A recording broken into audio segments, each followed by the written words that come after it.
सीधा लड़का इलाहाबादी पिट गया।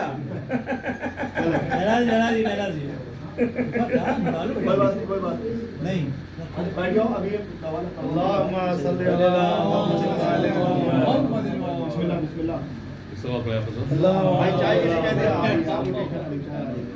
मैदान तेब तश्त में तेगे अली न पूछ, मैदान तेग तश्त में तेगे अली न पूछ, सर से चली बदन में उतर चली गई, सर से चली बदन में उतरती चली गई। और फौजे उदू पे डाल के एक सरसरी निगाह, फौजे उदू पे डाल के एक सरसरी निगाह सर को उड़ाती सर पे गुजरती चली गई, सर को उड़ाती सर पे गुजरती चली गई। और दीवाना वार लोग भी मरते चले गए, तेरे अली जिधर से गुजरती चली गई, गुजरती चली गई।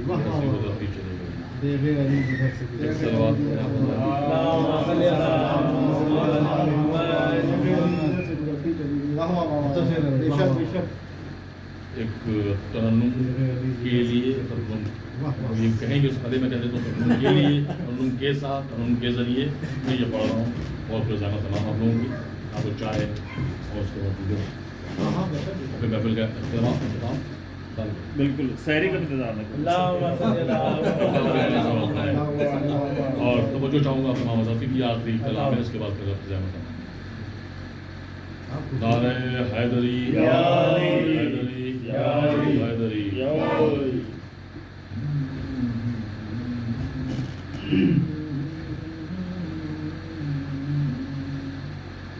आज शेरे खुदा हुआ पैदा, आज शेरे खुदा हुआ पैदा,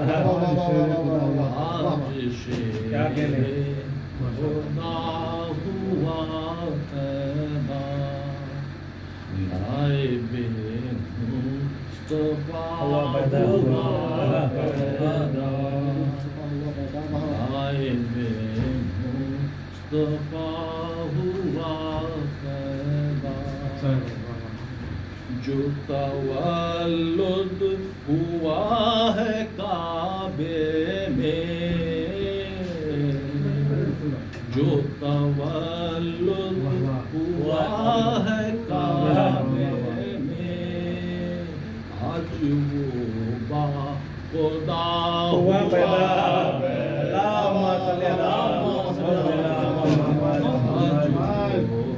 क्या कहने भाई हुआ पैदा।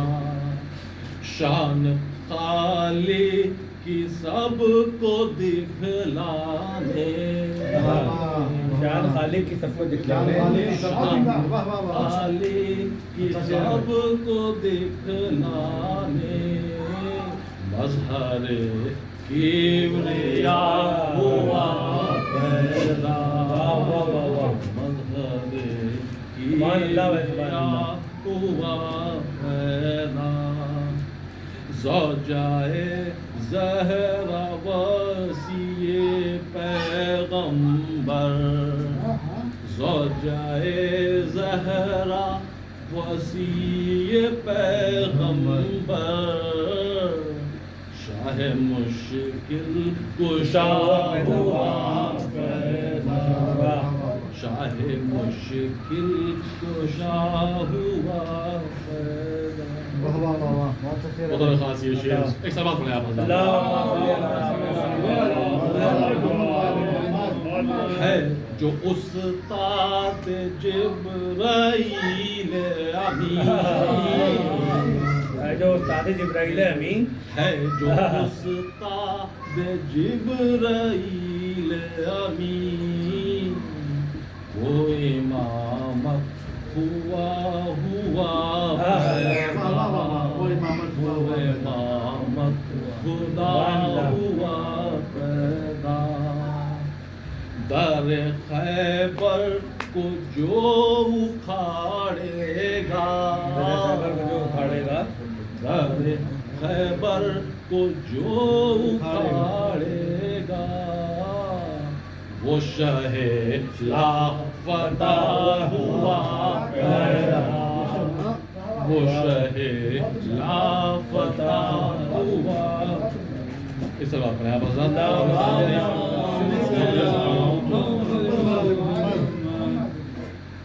ہے جو استاد جبرائیل امین جو استاد جبرائیل امین ہے جو استاد جبرائیل امین وہ امام وہ شہ لاپتہ ہوا پیدا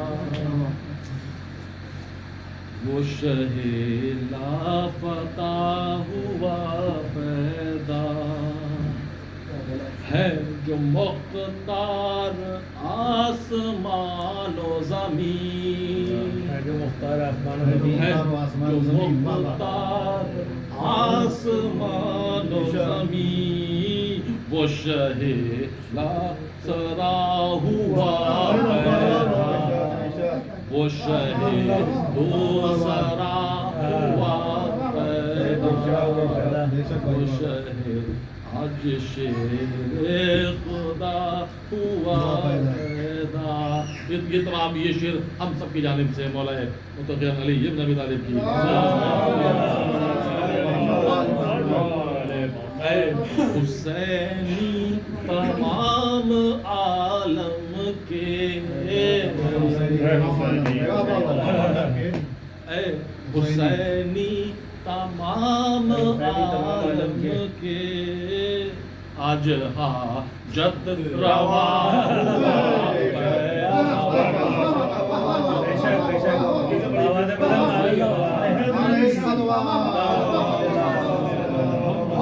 حیدری بہت اچھا شعر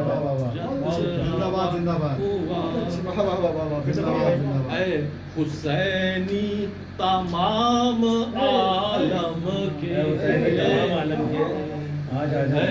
حسینی تمام عالم کے آج حاجت روا ہوا پیدا آج حاجت روا ہوا پیدا. سب اپنے آپ آج حاجت روا ہوا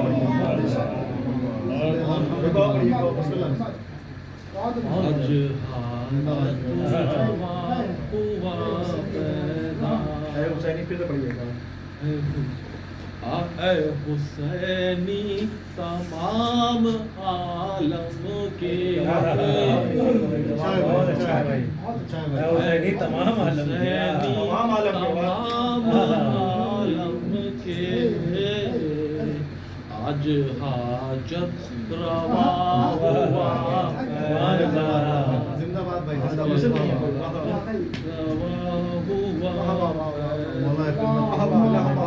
حیدری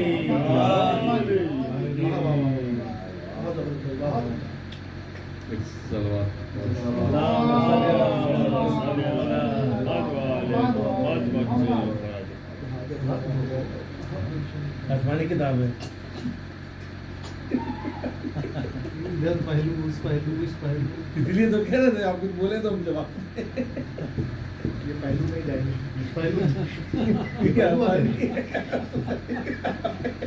پہلو پہلو بدل رہے ہیں پہلو سمجھ گیا ایسا ٹائم نہیں لگے پہلو کا مطلب تو بتاؤ. پہلو کا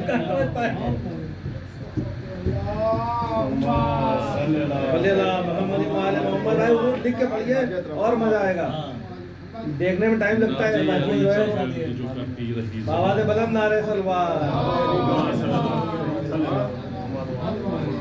نادے علی کا ورد جو کرتی چلی زبان عمر رواں سکون سے گزرتی چلی گئی عمر رواں سکون سے گزرتی چلی گئی اور جس نے در حسین پہ سر کو جھکا دیا جس نے در حسین پہ سر کو جھکا دیا وہ شخصیت جہاں میں ابھرتی چلی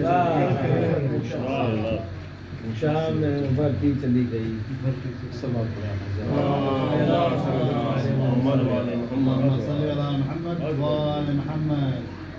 ماشاء اللہ کافی اچھی محفل بڑا اچھا ہے ہمیں بھی بہت کامیاب ماشاء اللہ قبول کرے खलूस साहब लोग मेरा ज़्यादा में जो मैंने नोट किया तो मैं सब निज़ामत में आप लोगों की सलाह के हवाले कर चुका हूँ और मज़ीद मेरे पास और कुछ देख के पढ़ना हो तो दे हम बहुत अच्छे कलाम दिया भाभी ने ये लो आसमानी किताब लो अपने आप को नुज़ूल हो जाएगा ऊपर से तुम किताब को छूने की देर है फिर से बुला पानी भी नहीं पीना पड़ेगा फिर से बुला लो वो दम निकाले हो मुझे भी लग रहा है मुझे वहीं बुलाना पड़ेगा मुझे। नहीं एक मुद्दत और है अभी पानी पे है अपनी पानी छोड़ने जाएंगे ना आपको सुनाना है नहीं छोड़ने जाएंगे ना बाबा से बुलंद है सलवार एक सवाल पड़े आप दुआ करा देना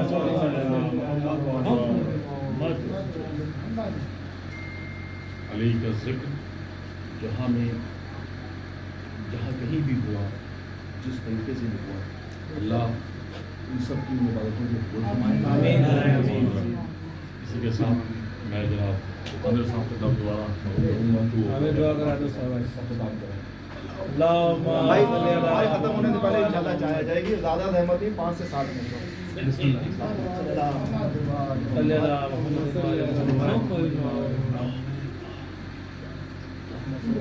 बढ़िया बेचारी बढ़िया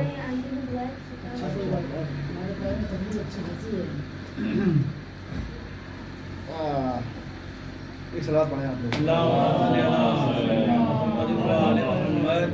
मेराब में अली हैं तो मेंबर पे हैं अली। शुरुआत यहीं से कर रहे हैं उसके बाद 5 से 7 मेराब में अली हैं तो मेंबर पे है अली ठीक है और मेराब में अली है तो मेंबर पे है अली और शब हिजरत बिस्तर रसूल पर है अली और काबा गवाह है दोष पैगंबर पे है अली और जन्नत अली की मिल्कियत कौसर पे है अली क्या अली मिलेंगे न दामन बचाएंगे बचना अली से है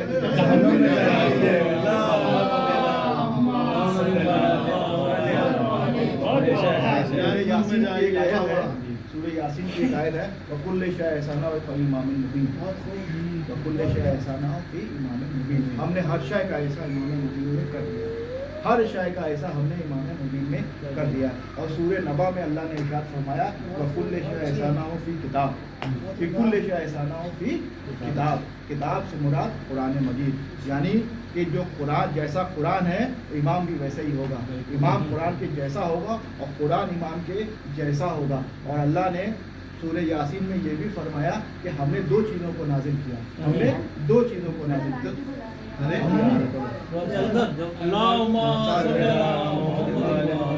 जो इमाम होगा वो कुरान के जैसा होगा और जो कुरान होगा वो इमाम के जैसा होगा और सूरह यासीन में अल्लाह इरशाद फरमा रहा है कि हमने 2 चीज़ों को नाजिल किया हमने 2 चीज़ों को नाजिल किया एक कुरान को नाजिल किया और एक मीज़ान को नाजिल किया कुरान को नाजिल किया मीज़ान को नाजिल किया अब हमने देखा कि कूफे के मिंबर पे मौलाए कायनात ने जब खुतबा दिया तो मौलाए कायनात ने अपने सीने की तरफ इशारा करके कहा कि अना मीज़ान मैं मीज़ान हूँ तो एक बात समझ में आई कि जो किताब नाजिल होगी वो कुरान बन के नाजिल होगा और अली पर जो नाजिल होंगे वो मीज़ान बन के नाजिल होंगे बात को घुमा के कह दूँ कि अगर कुरान नाजिल होगा तो शहरुल्लाह में नाजिल होगा और अली नाजिल होंगे तो बैतुल्लाह में नाजिल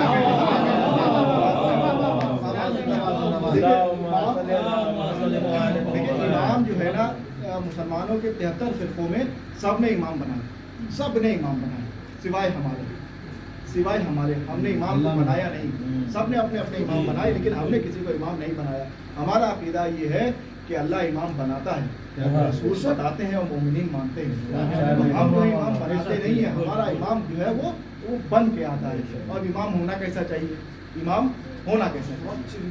कैसा होना चाहिए इमाम या तो कुरान के जैसा होना चाहिए या मीज़ान के जैसा होना चाहिए और मौलाए कायनात कह रहे हैं कि मैं मीज़ान हूँ रसूलुल्लाह क्या कह रहे हैं कि अली माल कुरान और कुरान अली माल अली यानी अली कुरान के साथ कुरान अली के साथ और मौलाए कायनात क्या कह रहे हैं कि मैं मीज़ान हूँ और अल्लाह कह रहे हैं कि मैंने ये दोनों चीज़ों को नाजिल किया अब जो कहते हैं कि विलादत पे जिनको शक है कि विलादत कहते देखिए अल्लाह ने रसूलुल्लाह ने हमको बताया कि कुरान क्या है हमने समझा कुरान क्या है रसूलुल्लाह ने बताया कि अल्लाह क्या है हमने समझा अल्लाह क्या है अल्लाह एक है हमने माना हमने रसूल की किसी बात को ठुकराया नहीं अल्लाह एक है हमने माना अल्लाह दिखाई नहीं देता फिर भी हमने माना समझ में नहीं आता फिर भी हमने माना समझ में नहीं आता फिर भी हमने माना। तो जो ना समझ में आ रहा है और ना दिखाई दे रहा है उसको तो मान रहे हैं, और जो नबी ने गदीर के मैदान में दिखाया भी, बताया भी, समझाया भी, उसको नहीं मान रहे हैं। अब नबी ने क्या इरशाद फरमाया कि मन कुंतु मौलाहु फहाज़ा अली मौला, मन कुंतु मौलाहु फहाज़ा अली मौला। हमने मन कुंतु मौलाहु फहाज़ा अली मौला, मन कुंतु मौलाहु फहाज़ा अली मौला, जिसका मैं मौला उसके अली मौला, जिसके मैं मौला उसके अली मौला। अब लोगों ने यहाँ पे मौला के मतलब जो है वो दोस्त के और रहबर के और इनके और उनके पता नहीं मौला के ये भी माना, ये भी माना, ये भी माना, ये माना, ये माना, और जो मानना था वही नहीं माना। सब माना, जो मानना था वही नहीं माना, सिर्फ वही नहीं माना। अब इमाम होना कैसा चाहिए? देखिए कायनात में इमाम होना कैसा चाहिए। देखिए आप नमाज पढ़ते हैं, नमाज में तस्बीह पढ़ते हैं, आप लोग तस्बीह पढ़ते हैं ना, तो तस्बीह जब आप पढ़ते हैं तो 33 बार अल्लाह अकबर कहते हैं, 32 बार या 33 बार अल्लाह अकबर कहते हैं। उसके बाद क्या आता है? कुन्नी आती है, कुन्नी आती है जहाँ पे आप रुक जाते हैं, जहाँ पे आप ठहराव करते हैं। उसके बाद सुभान अल्लाह अल्हम्दुलिल्लाह जो भी पढ़ते हैं आप 32-33 बार वो पढ़ते हैं आप। फिर एक कुन्नी आती है, फिर आप रुक जाते हैं। उसके बाद फिर आप तस्बीह को नीचे सुभान अल्लाह कहते हैं, वो ऊपर तक जाते हैं। तो जो ऊपर एक डंडी लगी होती है उसको क्या कहते हैं? उसको इमाम कहते हैं, उसको इमाम कहते हैं। अगर उसको आप निकाल दीजिए, उसको आप निकाल दीजिए तो आपको यही नहीं पता चलेगा तस्बीह कहाँ से शुरू हो रही है और कहाँ पे खत्म हो रही है। तो एक तस्बीह जो एक इमाम के बिना नहीं चल सकती, एक कायनात इमाम के बिना क्या चलेगी? एक कायनात इमाम के बिना क्या चलेगी? मैं दूसरी मिसाल दे दूं, बहुत आसान सी और आपके सामने की मिसाल दे दूं। आप किसी मस्जिद में नमाज पढ़ने जाइए, किसी मस्जिद में आप नमाज पढ़ने जाइए, वहाँ पे इमाम खड़ा होगा, उसके पीछे जमात खड़ी होगी, नमाज पढ़ रही होगी। उसने नियत करी, आपने नियत करी, उसने रुकू किया, आपने रुकू किया, उसने सजदा किया, आपने सजदा किया, उसने तशहुद किया, आपने तशहुद किया। लेकिन अगर इमाम ना हो मस्जिद में और 10 लोग नमाज पढ़ रहे हो तो क्या होगा? कोई रुकू में होगा, कोई सजदे में होगा, कोई तशहुद में होगा, कोई कुनूत में होगा, कोई सलाम में होगा। तो जब 10 लोग इमाम के बिना एक जैसी नमाज नहीं पढ़ सकते, जब 10 लोग इमाम के बिना एक जैसी नमाज नहीं पढ़ सकते, तो ये पूरी कायनात जो है वो इमाम के बिना कैसे चल सकती है? चलो आप पढ़ें आप लोग। ये होता है इमाम, ये होता है हमारा इमाम। देखिए एक हलता अलल इंसान व समीअन व बसीरा व इम्मा शाकिरुन व शुक्रन व कफूरा। हमने इंसान को समी और बसीर बनाया, सुनने वाला बनाया और देखने वाला बनाया, और उसकी हिदायत का इंतज़ाम किया, उसकी हिदायत का इंतज़ाम किया। अब ये इंसान के ऊपर है, चाहे वो शुक्र करे चाहे वो कुफ्र करे। यानी कि समझ में ये आया कि अल्लाह जब किसी को भेजता है तो 2 सलाहियतों के साथ भेजता है, सुनने की और देखने की। आपने कभी किसी से सुना होगा किसी बच्चे से कि वो 3 साल का हो गया सुनने लगा है, या 2 साल का बच्चा हो गया है देखने लगा है? नहीं, ये दोनों सलाहियत अल्लाह जो है वो लेके बच्चे को भेजता है, सुनने की भी और देखने की भी। वो अलग की बात है कि 3 साल का हमारा बच्चा हो गया अब बोलने लगा है, हमारा बच्चा अब 3 साल का हो गया बोलने लगा है, या हमारी बच्ची 2 साल की हो गई अब चलने लगी है। लेकिन ये 2 सलाहियत जो है वो बच्चा लेके आता है, देखने की और सुनने की। लेकिन हमने देखा कि 30 साल के रसूल खाना काबा के सामने हाथ फैलाए खड़े हैं और 3 दिन के अली गोदी में और आंखें खोल के कह रहे हैं या रसूलुल्लाह तौरात सुनाऊं, ज़बूर सुनाऊं, इंजील सुनाऊं, कुरान सुनाऊं, तौरात सुनाऊं, ज़बूर सुनाऊं, इंजील सुनाऊं। तो ये सलाहियत एक बशर की नहीं हो सकती, ये सलाहियत एक बशर की नहीं हो सकती। तो ये होता है इमाम, हमारा इमाम ऐसा होता है। देखिए ऐसा है कि जैसे उसूल दीन 5 हैं, बस आखिरी बात और फिर आप लोग की ज़हमत तमाम। उसूल दीन 5 हैं, फुरूए दीन भी 5 हैं, इसी तरह ईमान भी है। तो हमारे और आपके छठे इमाम जाफर सादिक अलैहिस्सलाम ने ईमान के लिए 5 चीज़ें करार दी, ईमान के लिए 5 चीज़ें करार दी। 5 चीज़ें: नमाज, रोज़ा, हज, खुम्स और विलायत। नमाज, रोज़ा, हज, खुम्स और विलायत। देखिए उसमें क्या है कि रसूलुल्लाह, देखिए एक बात बताएं आप लोगों को, बहुत सामने की बात है, शायद आप लोगों ने इस पर कभी गौर न किया हो, लेकिन सुनिए। रसूलुल्लाह जो इस्लाम लेके आए थे वो कोई पैकेज लेके नहीं आए थे, तो ये पूरा एक पैकेज है और ले लो, ऐसे नहीं आए थे। रफ्ता रफ्ता इस्लाम जो है वो आया है, धीरे धीरे इस्लाम आया। सबसे पहले रसूलुल्लाह ने क्या कहा? ला इलाहा इल्लल्लाह, ला इलाहा इल्लल्लाह, कलमा पढ़ लो, इससे पहले कि फना हो जाओ कलमा पढ़ लो। अब अगर किसी ने कलमा पढ़ा और वो उसी वक्त मर गया तो क्या वो जन्नत में नहीं जाएगा? बिल्कुल जाएगा। क्यों? क्योंकि उस वक्त तक नमाज का हुक्म नहीं आया था, फिर नमाज का हुक्म आया। तो अब सिर्फ ला इलाहा इल्लल्लाह से काम नहीं चलेगा, अब आपको नमाज भी पढ़नी है। उसके बाद नमाज के बाद रोज़े का हुक्म आया, तो अब सिर्फ नमाज और ला इलाहा इल्लल्लाह से काम नहीं चलेगा, अब आपको रोज़ा भी रखना है। फिर ज़कात का हुक्म आया, फिर हज का हुक्म आया। तो रफ्ता रफ्ता जो है वो इस्लाम आया। तो अब आप पहले ला इलाहा इल्लल्लाह पे थे, उसके बाद आपको नमाज भी पढ़नी है, उसके साथ आपको रोज़ा भी रखना है, उसके साथ हज भी है, फिर ज़कात भी है, फिर खुम्स भी है। तो ऐसे धीरे धीरे करके आपको आखिरी में अल्लाह ने विलायत को रखा। हमारे छठे इमाम ने क्या कहा कि विलायत ولایت کو سب سے آخر میں رکھا، یعنی کہ اور اگر ولایت نہیں ہے تو کوئی بھی عمل قبول نہیں ہے. ہمارے ساتویں امام نے فرمایا کہ اگر ولایت نہیں ہے تو کوئی بھی عمل قابل قبول نہیں ہے. تو اب ایک سوال ذہن میں یہ اٹھتا ہے کہ اگر ولایت اتنی مضبوط ہے، اتنی امپورٹنٹ تھی، تو اس کو سب سے پہلے نمبر پہ کیوں نہیں رکھا؟ نماز کو، روزے کو، حج کو، خمس کو رکھا، اس کے بعد 5ویں نمبر پہ ولایت کو کیوں رکھا؟ اگر ولایت نہیں تو نماز قبول نہیں، اگر ولایت نہیں تو روزہ قبول نہیں، اگر ولایت نہیں تو حج قبول نہیں، اگر ولایت نہیں تو خمس قبول نہیں، کوئی چیز بھی قبول نہیں ہے اگر ولایت نہیں ہے. تو اگر ولایت اتنی ضروری تھی تو اس کو پہلے نمبر پہ کیوں نہیں رکھا؟ دیکھیے انسان کی جو سوچ ہوتی ہے وہ دو طرح کی ہوتی ہے. انسان کی سوچ دو طرح کی ہوتی ہے، ایک فکری اور ایک عملی. فکری اور عملی، یا اس کو ذہنی کہہ لیجیے آپ، ذہنی یا فکری کہہ لیجیے، یہ ایک عملی ہوتی ہے. کیا فرق ہوتا ہے دونوں چیزوں میں؟ دونوں چیزوں میں یہ ہوتا ہے کہ دیکھیے جیسے مان لیجیے باہر ایک صحن ہے، ٹھیک ہے، تو ہم نے کہا اس پہ ایک چھت پڑوا دیتے ہیں. بارش ہوتی ہے، دھول مٹی ہوتی ہے، مومنین کو بیٹھنے میں تکلیف ہوتی ہے، تو اس پہ ایک چھت پڑوا دیتے ہیں. تو سب سے پہلے ذہن میں کیا آیا؟ یہ فکر، یہ ذہنی. سب سے پہلے ذہن میں کیا آیا؟ چھت آئی. تو اب چھت ایسی تو نہیں پڑ جائے گی، چھت ایسی تو نہیں پڑ جائے گی. اب اس کے لیے دیواریں چاہیے، دیوار یا پلر جو بھی چاہیے. تو بھی دیواریں ایسی نہیں اٹھ سکتی، اس کے لیے جو ہے وہ نیو ہونا ضروری ہے. تو یہ ہو گئی ہماری فکر. لیکن جب وہ عمل کے طور پہ آئے گی تو سب سے پہلے نیو، پھر دیوار اور پھر چھت. لیکن فکری الگ ہے، عملی الگ ہے.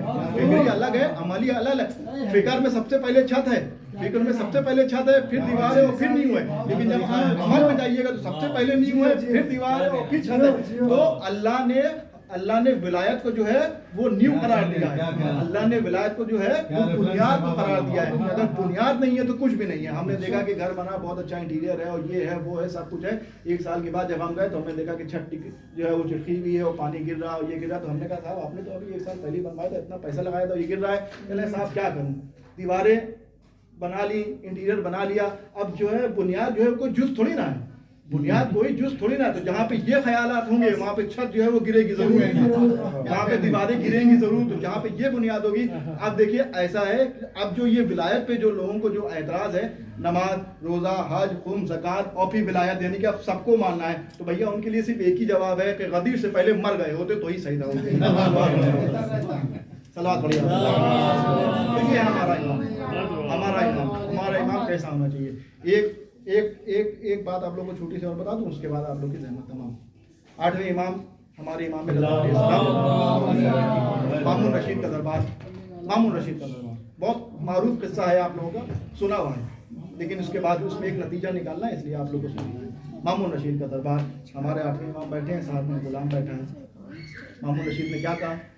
امام کا جو غلام بیٹھا تھا اس کے سامنے سے جادوگر کو اشارہ کیا، ایک روٹی غائب، روٹی غائب. غلام نے دوسری روٹی اٹھائی، جادوگر نے پھر اشارہ کیا، روٹی غائب. تیسری پہ اشارہ کیا، تیسری روٹی اٹھائی، وہ بھی غائب. اب غلام نے کیا کہا؟ غلام نے کچھ کہا نہیں، صرف امام کو دیکھا. غلام نے صرف 8ویں امام کو دیکھا، صرف 8ویں امام کو دیکھا. 8ویں امام نے کیا کہا؟ کچھ نہیں کہا. صرف قالین پہ جو شیر بنا تھا اس کو دیکھا، بولا نہیں. امام کچھ بولے نہیں، صرف قالین میں جو شیر بنا تھا، قالین میں جو شیر بنا تھا اس کو دیکھا. شیر اٹھا، جادوگر کو کھایا، جادوگر کو کھایا. اب جو تخت پہ بیٹھا تھا اس کو کھانے چلا تو اس نے کیا کہا کہ مولا اگر آپ چاہیں تو یہ واپس چلا جائے، اگر آپ چاہیں تو یہ واپس چلا جائے. مولا نے اشارہ کیا، قالین میں شیر چلا گیا. تو وہاں پہ جو لوگ بیٹھے تھے انہوں نے کہا کہ مولا یہ بتائیے کہ جس نے جو کم سے کم جو قالین میں شیر واپس چلا گیا ہے، جانے سے پہلے جس کو کھایا تھا اس کو اگل تو دیتا، جس کو کھایا تھا اس کو اگل تو دیتا. تو امام نے کیا جواب دیا تھا؟ وہ جواب آپ لوگ سنتے رہتے ہیں کہ اگر موسیٰ کے عصا نے جو رسیوں کے سانپوں کو اگل دیا ہوتا تو یہ بھی اگل دیتا. کیوں امام نے ایسا کیوں کیا؟ امام نے ایسا کیوں کیا؟ امام نے ایسا اس لیے کیا کہ یہ امامت کا منکر تھا. تو جو امامت کا منکر ہے اس کے لیے نہ کفن ہے، نہ دفن ہے، نہ جنازہ ہے. کیوں؟ کیونکہ یہ امامت کا منکر تھا. اب ہماری سمجھ میں آیا کہ مولا کائنات 3 دن تک مدینے میں گھر سے باہر کیوں نہیں نکلے اور کسی کا جنازہ پڑھا رہا. اب آپ کی سمجھ میں آیا کیوں نہیں؟ تو یہ ہوتا ہے امامت کا. جو امامت کا منکر ہے اس کے لیے کچھ نہیں ہے، جو ولایت کا منکر ہے اس کے لیے کچھ نہیں ہے. اسی لیے رسول اللہ کی جو حدیث ہے وہ کہ اگر علی نہ ہوتے تو کوئی فاطمہ کا کفو نہ ہوتا، علی نہ ہوتے تو کوئی فاطمہ کا کفو نہ ہوتا. ہم دیکھتے ہیں کہ جو ہے وہ مجلسوں میں ذاکر اکثر پڑھتے ہیں کہ ماں کے پیروں کے نیچے جنت ہے. ایک آخری بات ہو پھر آپ لوگ کی سمجھ تمام. ماں بہت غیر سنیے گا، ماں کے پیروں کے نیچے جنت، ماں کے پیروں کے نیچے جنت ہے. کوئی بھی خطیب، کوئی ذاکر، کوئی عالم یہ پڑھے اور اتر کے چلا جائے، کسی کی ہمت نہیں ہے کہ وہ پوچھ لے کہ آپ نے یہ کیسے پڑھ دیا. किसी की हिम्मत नहीं है, भले माँ नमाज पढ़ती हो या ना पढ़ती हो, भले माँ रोजा रखती हो ना रखती हो, भले माँ ने हज किया हो ना किया हो, भले माँ मोहब्बती हो ना हो, भले माँ का अखलाक अच्छा हो ना हो, लेकिन किसी की इतनी हिम्मत नहीं है कि उस जाकिर से पूछ ले कि आपने ये कैसे पढ़ दिया कि माँ के पैरों के नीचे जन्नत है। क्यों? क्योंकि हमें अपनी माँ से मोहब्बत है। तो एक बात समझ में आई कि जहाँ मोहब्बत होती है फजीलत वहाँ समझ में आती है। जहाँ मोहब्बत होती है फजीलत वो वहीं समझ में आती है। तो लेकिन कोई नहीं पूछता कि आपने ये कैसे पढ़ दिया, कोई नहीं पूछता। आप देखिए अल्लाह ने कहा कि माँ के पैरों के नीचे जन्नत है, ये नहीं कहा कि मुसलमान के पैरों माँ के पैरों के नीचे जन्नत है, यहूदी की माँ के पैर के नीचे जन्नत, या बुद्धिस्ट या किसी के मजहब का नाम ही लिया कि माँ के पैरों के नीचे जन्नत है। तो भैया अब ये जो लोग इल्ज़ाम लगाते हैं ये फातिमा ज़हरा जन्नत कैसे दिला देंगी, वो फातिमा ज़हरा जन्नत कैसे दिला देंगी, भैया जब हम जैसे गुनाहगारों की माँ के पैरों के नीचे जन्नत हो सकती है तो क्या हसनैन की माँ के हाथ में जन्नत नहीं हो सकती? सलावत पढ़े हमारे बच्चे शादो आबाद रहे और यहाँ पे हाज़िराने महफिल जो है उन सबकी जो है मुश्किलों को अल्लाह हल करे, मौला रहमत के सत्ते में सबकी परेशानियाँ दूर हों, जो भी बेरोज़गार हैं उनकी रोज़ी में तरक्की हो, और जो भी औलाद हो उनको औलाद अता हो, जो बच्चे इस वक्त इम्तिहानात में हैं उन सबको कामयाबी हासिल हो, और हमारे इमाम ज़माना के ज़ुहूर में ताजीर फरमा और हमें उनके अंसार में शामिल